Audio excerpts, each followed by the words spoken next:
Morning. Y'all gonna have to bear with me. I've never done any kind of like live streaming video, so just bear with me because I got some stuff I gotta share. Just that's been on my heart as of late. I'm gonna be all over the place. I'm probably gonna ramble, but my thoughts are so congested right now that this is the only kind of catharsis that it is to actually, at least in my mind, bring some relief to all of this. So I've had some pretty difficult occupations as an adult. Sans the time when I was like doing construction, I've always had some form of job that related to law enforcement or whatever.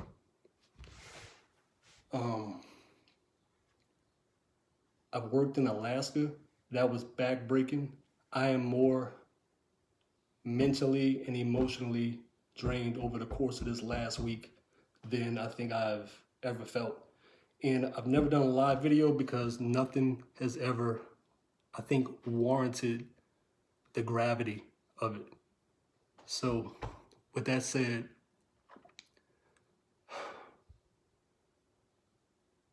so I had to have the talk with my son. And this is the thing about it. The talk you're thinking about, that would have actually been easy. I can explain that. That's birds, bees, biology. So he asked me, Daddy, who's George Floyd? I was like, I can't sequester him from this any longer. So, and I think it's age appropriate. He's a young man, he's 13, you know. It's a rip. I had to have a conversation with him. I can't protect him anymore. And those who are parents know how impotent and just helpless you feel when you know that your kid, there's only so much you could do for him. So with all of that said, I couldn't explain it. I'm like, and he sat and watched that video in Minneapolis in its entirety. And the thing about it is that I can kind of deal with that, but even that still struck a chord and that cut deep with me. But what hurt me the most is that having to explain this to him, I could tell he lost a piece of his innocence. I can tell you that without a fact, without a doubt in my mind. Emphatically, I can tell you that. I know my child, as you should know your children. So I couldn't explain it to him, you know, and it just, I'm like,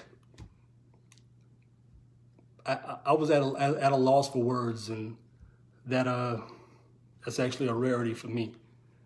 But it was chilling to have to watch and go through that and try and explain that to him. Even more so because my child, he sees me put on a uniform every day. And hold on, let me put a little caveat. I'm not speaking in any capacity for my agency. This is just my beliefs as a person and where I feel at this point in time. So it was mind-boggling to me that even transpired and took place. It was so much to the point that it's really taken me this whole last 6 days to absorb it and try to process it myself. But it happened on its own timeline. I'm cool with that. But, you know, we all absorb and deal with stuff a lot differently. Hold on, I'm gonna set a timer because I can feel myself just running over at the mouth and talking. All right, so 20 minutes stops. When this goes off, I'm stopping. I don't claim to be no subject matter expert on anything, but I still have a moral compass and it's not completely askewed. I have never trained where my present position is in the agency that I am at in Lafayette. I've never trained anybody there. But I will say this, I've trained Iraqi police, the DOD said I could do that. and this is not being boisterous or trying to be like some blowhard or anything like that, but the Department of State, I mentored, hold on, I don't know if you can see it. That's, of course, it's all backwards, but so Afghanistan police program.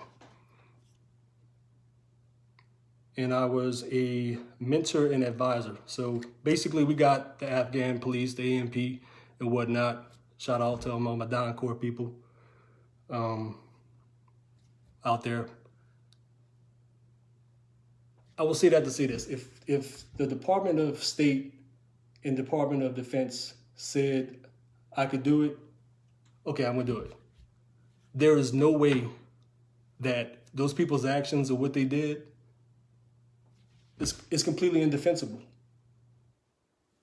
Completely. I can't even explain it, to the point that it's been vexing my spirit as a person, just having to do this and still go on and deal with normal adult stuff.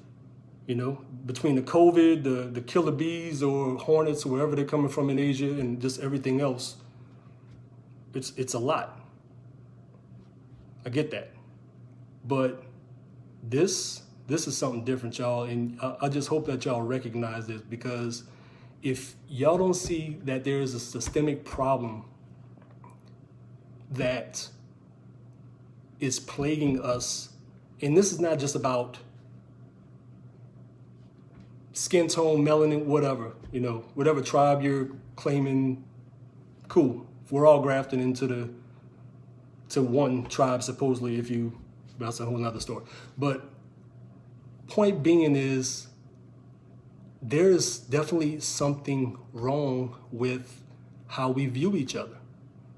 And I think it's the fact that I'll go ahead and say it, stop praying.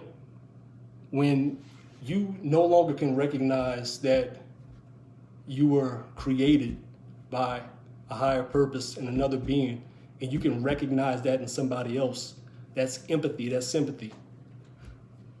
I have cousins that look exactly like Floyd. And this is the thing about it, how his life was just so cavalierly extinguished. The dude's calling out for his mother, and if you look at it,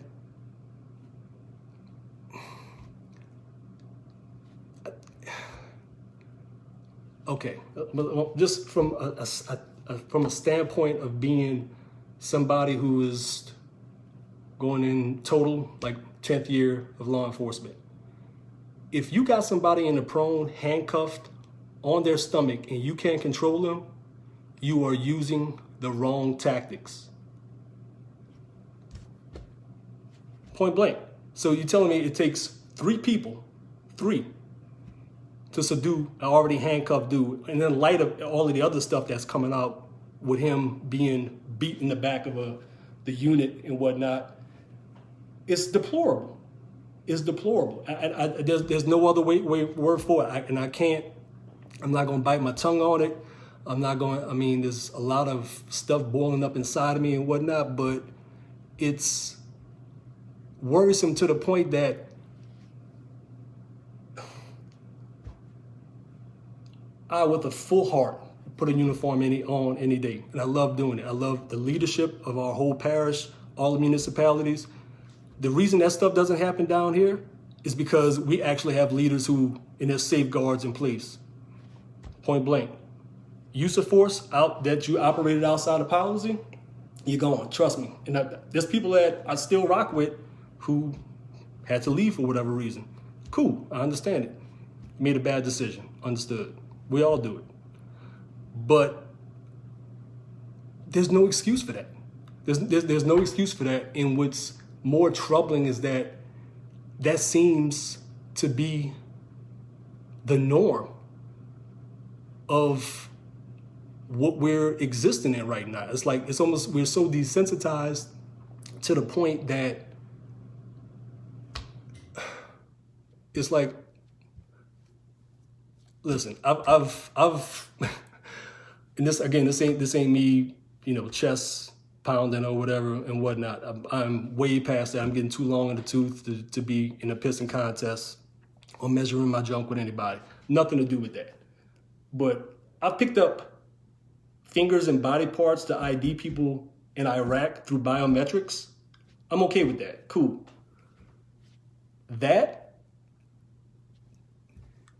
There's 3 other people who could have intervened and stopped that.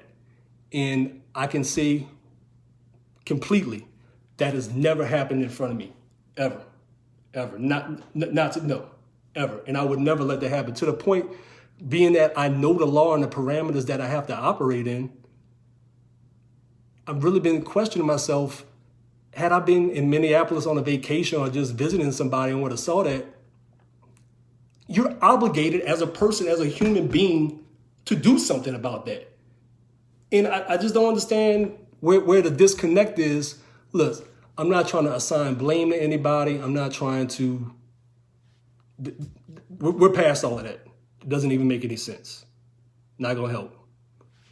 What I'm saying is that he did that, and he did it without remorse. That's what's most troubling for me. So I got to think down the line, and I understand what my father was talking about when I was running the streets growing up. I didn't know if you were going to come home at night. So my son's looking at me for answers. He sees me put a uniform on every day, just about every day. And I can't explain that to him. He has lost a part of his innocence in his. I could tell he was just as flabbergasted as I was. But we have to start seeing each other. If we start looking at each other through a lens of, okay, I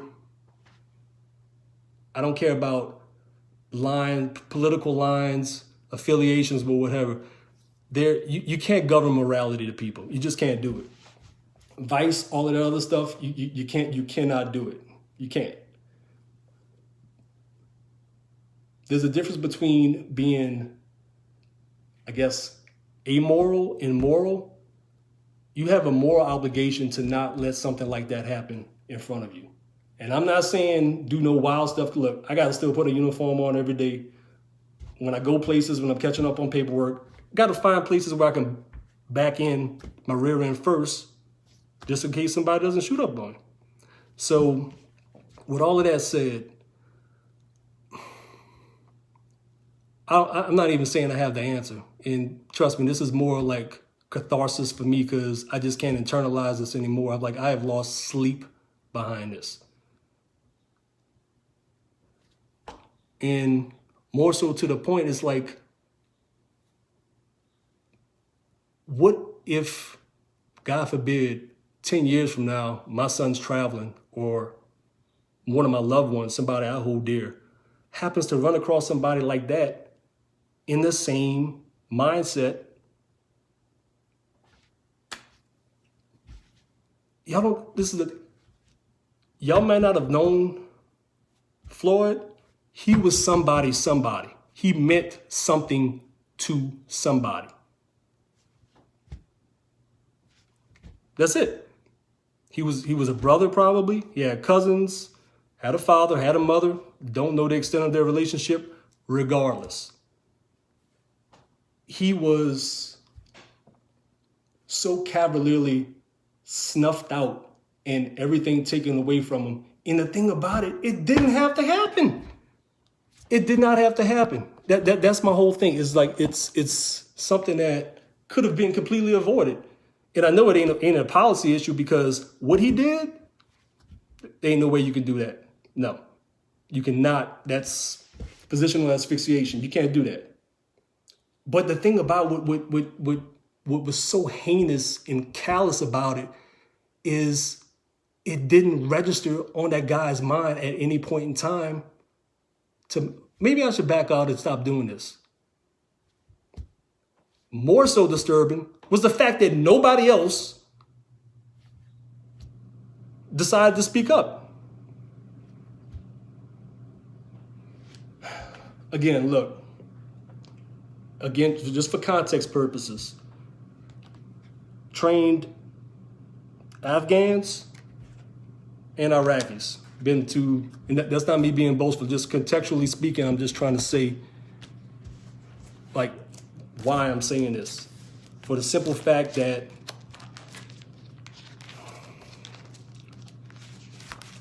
we have to do better.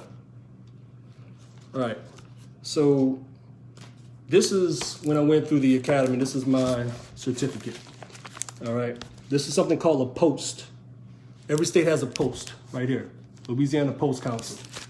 POST stands for Peace Officer Standards and Training. Let me rephrase the situation. Not police officer, not sheriff deputy, peace officer.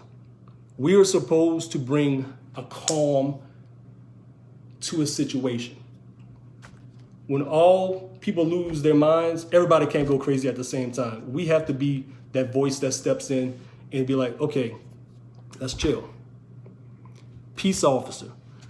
The first time I went through the academy, and I'm going to reference a couple people because they were like pivotal people that I think came into my life at a certain time. So, all right, here's the first time I went through the academy. All right.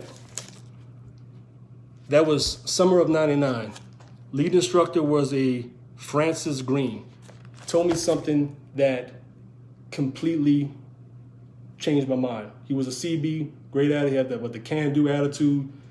But even at the age of 22, when I turned 22 in the academy, I was able to absorb this.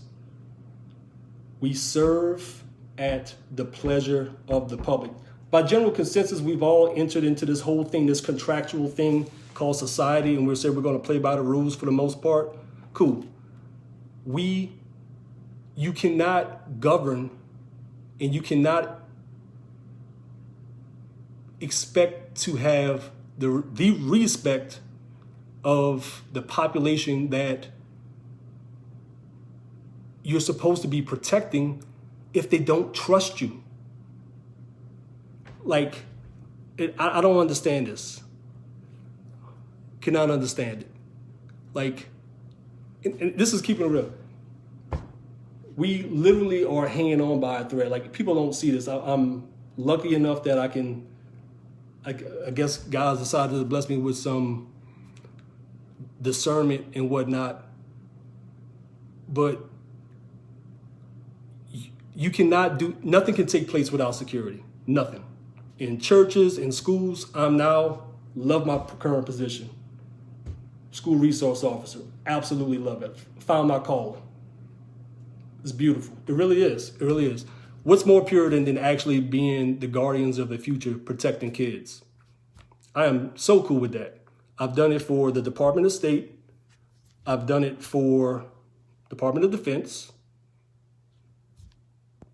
It is ingrained in me to want to protect people and actually do it. So that's why I have such an issue with this, because we are not doing that. We are losing the faith in just the basic trust of our populace. And the thing I've learned, it's taken me up to these 43 years to understand this. Trust is something, once it's broken, incredibly difficult to repair. And the frequency on which we're doing everything is it's ridiculous. Botham and Dallas. The other thing, I can't even, my mind's so cluttered right now, I can't even recall everything that's been on here. But I don't know, man. This has been, I've had some rough times in my life, but this last week has been a lot to have to absorb. And I don't know. It's just, it's difficult to the point because I see people as just that. Just by the grace of God that I'm not on the other side of the equation. I mean, a couple bad decisions I made, and I made some stupid ones. So, and that's also confirmation. The dumb things that I have done in my life, not even work related, just stupid positions that I found myself in. it's God has me around for a reason. That's the only reason I can say, because he would have been completely in his power to have taken me, and there wasn't nothing I can say about it.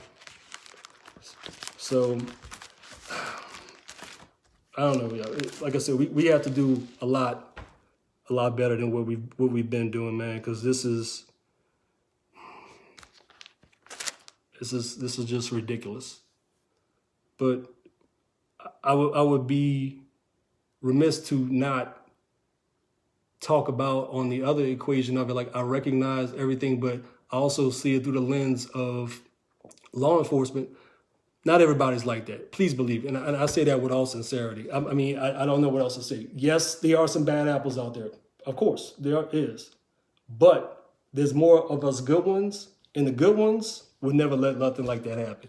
And I'm challenging everybody I know who's in law enforcement right now.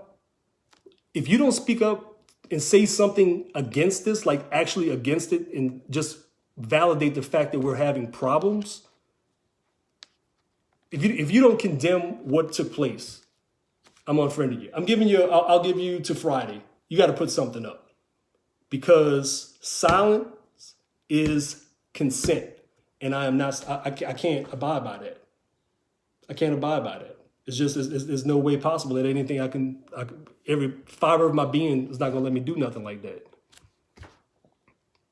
So, but give law enforcement at least the benefit of the doubt. We are working on some things. We got to fix them. Obviously, the first part of recognizing a problem, first part of addressing a problem is recognizing that we have it. But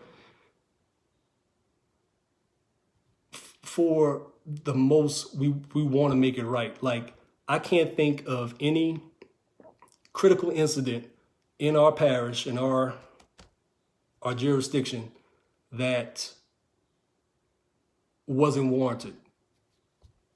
It really wasn't. But it's not only that, it's the fact of doing, even when you can do something, you don't always have to do it just because it's in the letter of the law. I was trying to find some kind of letter of recognition. We have the kind of leadership in place that will recognize. They recognize, even if there was an incident that happened in a place called Marigny. No, I'm sorry, Eldecon. Went in there. Dude's literally shooting a gun off, comes to the door with a broken revolver with the barrel missing. Didn't drop it. I can understand that there was a communication problem. Probably within the letter of law, if he would have came up half an inch, we would have been justified doing it. But thank God for body cameras, that it recognized it.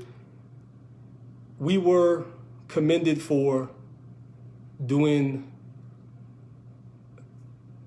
I don't even want to say the right thing, but because both of them would have been right. But we chose not to be that heavy-handed. And it's just something that's just missing in people in general nowadays. We don't recognize the other person as a person. And that is a huge problem. That is a huge problem. But again, with law enforcement, give us time, because we have a lot of stuff to process. Stand by 1 second. So this is on my fridge. This was the last in line of duty shooting that we had.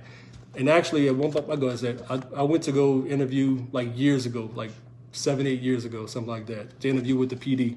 And he was the person that I had to do my ride-alongs with. And when I say most genuine, good-hearted person,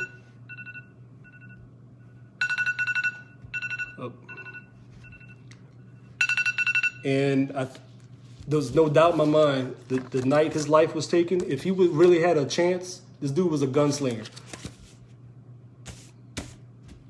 You have to process that, and then just for contextual speaking, I'm at a Cracker Barrel getting some gas, see the vehicles pass by that are giving that notification that nobody else wants to get, and then we get a call, somebody else got murdered. You're like, this can't be real. Not twice in one night. Regular Joe Blow citizen, but law enforcement, they're dealing with a lot. And all we ask is that you give us patience and work with us. We're not all like that. I promise you we're not. We're not. Greatest job I have right now is being a school resource officer. Nobody else can tell me otherwise. And I don't think anybody can do my job better than me. And that's just because it's in its purest form, you're protecting children. But with that said, you still got to look at it. Floyd was somebody's child. Granted, a couple years, a couple decades over, but he's still somebody to somebody. And that's what I don't understand. That's what I don't understand. You got probably 4 or 5 types of people who go into law enforcement. You get the ones who it's a kind of a family thing, like their grandfather was whoever and wherever, and their dad did it, and so now they're doing it. There's other ones who really don't have any other job aspects. Let's just keep it real. They have no other job aspects. Like when I came in, the oil field was taken out.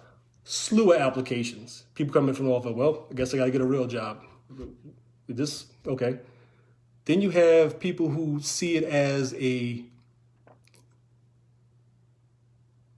way of, I guess, gaining respect.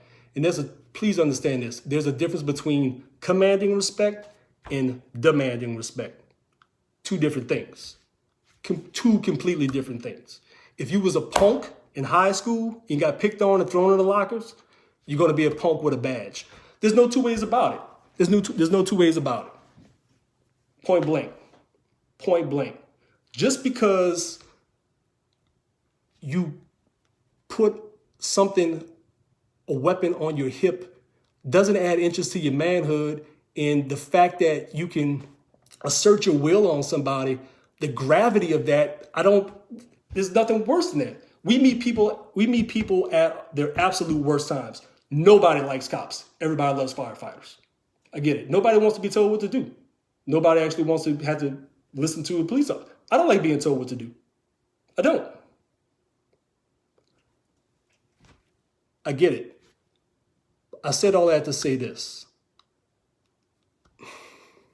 I don't know, man. This is just, like I said, this is just a lot to process with all of this, man.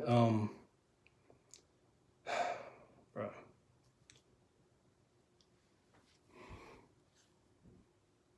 Everything that's in you that, like, I got picked on unmercifully as a kid. Oh, yeah. Growing up out the east in New Orleans, it was real. Got ran inside many a time. Got knocked out a couple times. Finally grew a pair, started knocking back. But that was such a pivotal in placed in me that I don't want anybody to ever feel that and not be helped. Because I've been in helpless situations. It's emasculating. You feel impotent. It is absolutely, it humbles you.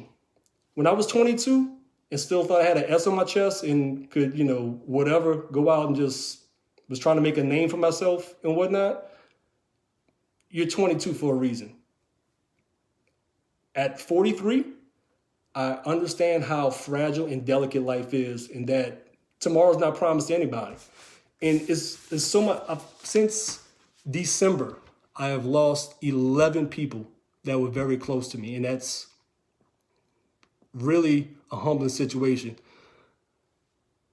2 of them, people served with the military, and I'm not going to go off on that tangent because I'll start talking about, but the suicide rate for that is absolutely ridiculous. This is the thing about it. If we would stop being so cavalier toward each other and start recognizing each other as who we are, we would solve a whole lot of our problems. But we don't. It's us against them. And we're being played by people. We are really being played by people. spiritual wickedness. But again, that's something else I'm not going to go off on.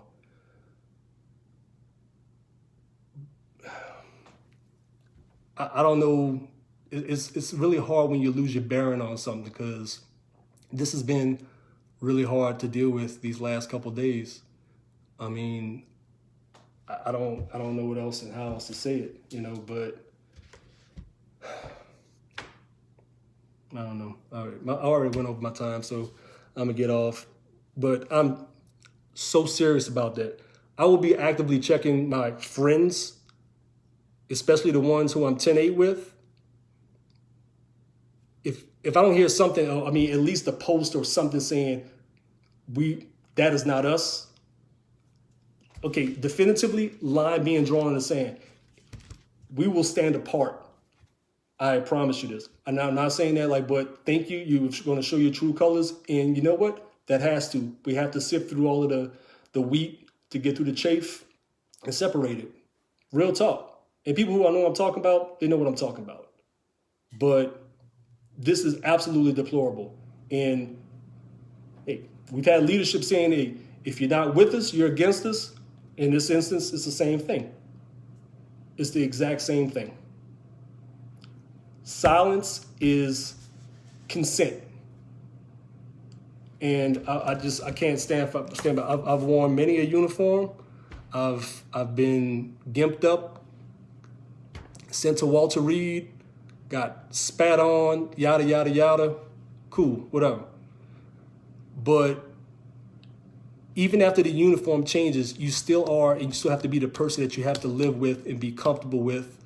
And when it's all said and done, I'm going to have to give an account for everything.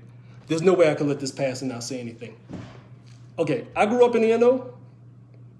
I grew up in Jefferson Parish in Metairie under racist-ass Harry Lee.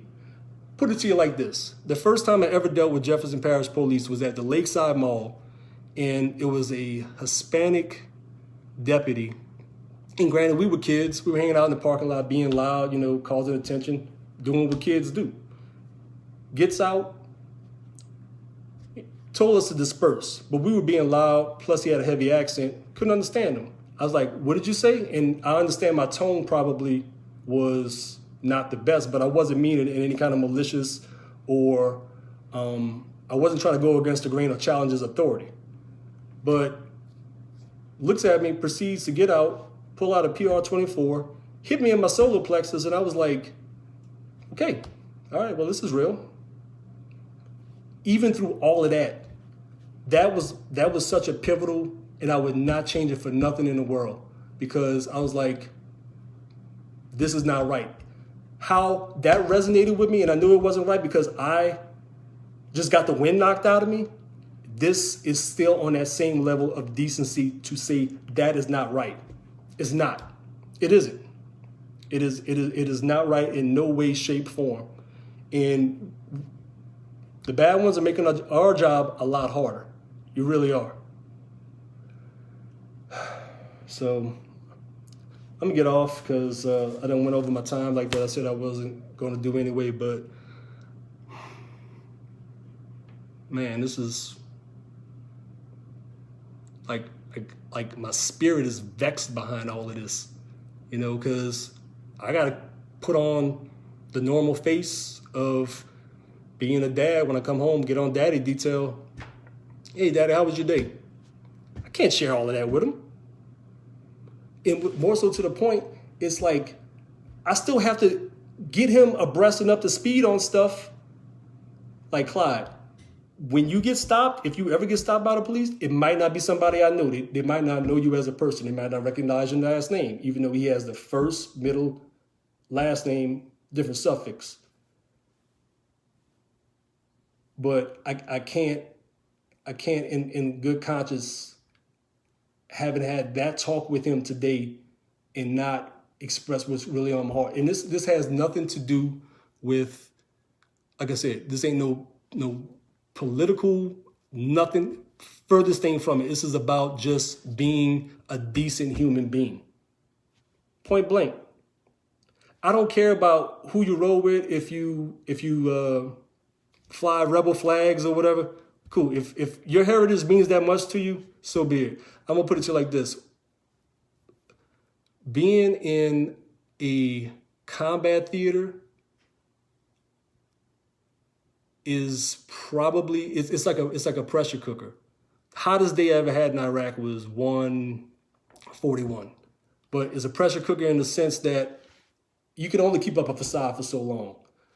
Went over, had no training with these people, literally thought I was going to die as soon as I stepped off the plane. Hand to God. I was like, okay, made it.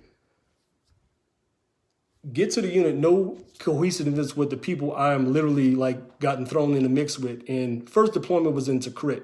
If anybody knows geographically what that is, that was Saddam's hometown. All right. But I said all that to say this. There was a guy in my unit, and I'll be honest, I had a very preconceived idea about him because Alabama, drawl, Forrest Gump's cousin. All right. Rebel flag on his door. Cool. Like, all right, well, you know, no worries. But also you got to think through the lens of, and I understand it might be your heritage or whatnot, but is it really that much to the point that you want to be so divisive and people feel that strongly about? Sometimes you have to acquiesce. And I'm not telling you not to do it. Okay, cool. Fly your flag. Point being is, we literally, and that's the great thing about the military, when it's all said and done, we don't make policies, we enforce them. I don't care about what's going on stateside. In its purest form, shared hardship builds camaraderie. It got to the point that, you know, Shep, I'm gonna put you out there, Shepard, you know who you are. It's like when we went outside the wire, I prayed that whoever was on my left and on my right cared about me enough to do my job, like I was going to do it for them. In our subculture, in its purest form, law enforcement is, when it's done right, it's a beautiful thing. It really is. It really is. But I'm talking about when it's done right. Not what we're going through right now. This is preposterous to me. It's just, and it's a systemic thing. Like, went home for Mardi Gras. Those people are still in the damn Hard Rock building. Like, they got a tarp, like, the bodies have liquefied. That is how cavalier and people just going on, you know, drinking their hurricanes or whatever. But again, you can't get somebody out over 100 days. Listen, man. Leave no man behind. A lot of people use that as a punchline. Other people really use it as pillars for their life and what defines them as a person. You can't tell me that what he did to that man, he valued life. And he's fractured inside. That whole hurt people, I get that. Cool. But the blank stare on his face, he has done that before. I mean, it's coming out on his record. I've been in law enforcement for over 10 years. Trained, like I said, Afghan and Iraqi police. Was on the ERT with the embassy, the U.S. Embassy in Kabul, which is de facto a part of the U.S. Petraeus, Bremer, all of them walking around. If I can get, and this is, again, not me being boastful, I'm just trying to put it into context. Out of all of that, even if I didn't have all of the training and everything that was being poured in me, and I know enough to know that I don't know anything. I've been shooting for half my life, and I'm an average shooter. Dustin without muscles, I'll admit. Street life says you're a pretty good shooter. He puts holes in holes. Beside the point. What I'm saying is, I'm just speaking from a position that I kind of know what I've been talking about because I've been doing it for literally half my life. There's no way you can justify that. There's no way. There's no way. I challenge, I will have this conversation with anybody. And if you do, something is wrong with you as a person if you think you can defend that. But it's cool. I appreciate it for the simple fact of you were really seeing people's true nature come out. That is a real thing. That is a real thing. And just the callousness and how just the smudge that's on humanity right now, just how people are just so cavalier about not recognizing basic fundamental rights. I don't think y'all understand. This is like a pivotal turning point in our society. Like civil rights, 60s, bro, this is a lightning rod moment. And we can either do the right thing, capture the momentum and be on the right side of history, or not. So I know where I'm going to be at, but I can't understand it. It's in my nature to want to help people.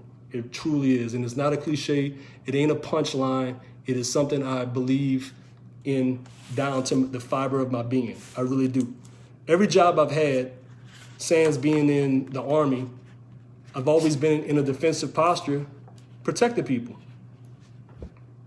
Okay, if you're not familiar with Kabul, capital of Afghanistan,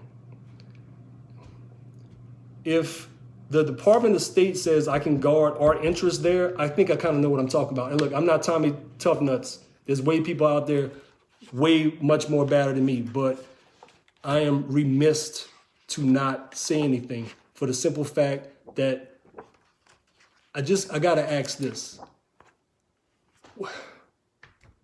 What if that were me on the back of that man's neck and that was your loved one? What you gonna do? You can't defend that anymore, man. We need to start recognizing each other as people and go ahead and say it, the God that's in all of us, because we all have a spirit. We need to start seeing that again. The only thing when having dealt with people who were extremists, fundamentalists, Islamists, that they were brainwashed to the point that they have nothing to live for, that is what's wrong with our youth right now. And y'all don't see it. The only reason I even got into being a school resource officer, other than it's the purity of it, is that I have an actual chance to preemptively affect kids in a positive nature. You can't beat that, because some of the kids that were seeing us, the only time they see somebody in a uniform is when we're pulling Uncle Ray that has a aggravated assault warrant out of Arkansas or something. I understand that. Contextually speaking, I understand that. But we are failing our children. You got to keep in mind, at some point in time, these the ones who are the generation behind us, they're going to be in charge. Are we leaving it in a better place for them, or are we just leaving this in complete shambles and we're setting them up for failure? I don't know. Like I said, there's enough blame to go around. I'm not pointing no fingers. I'm not saying that I've done everything completely right, but I do know that my moral compass is not that askew to say that what I saw transpire was not anything else but murder. So I can't not say anything about that. So, but I rambled on too far enough. This is the first time I've ever done this. So let me see if I can turn this off. But I don't think I'm actually going to be done, because I'm not even remotely, like, my heart's still heavy. So, all right, take it easy.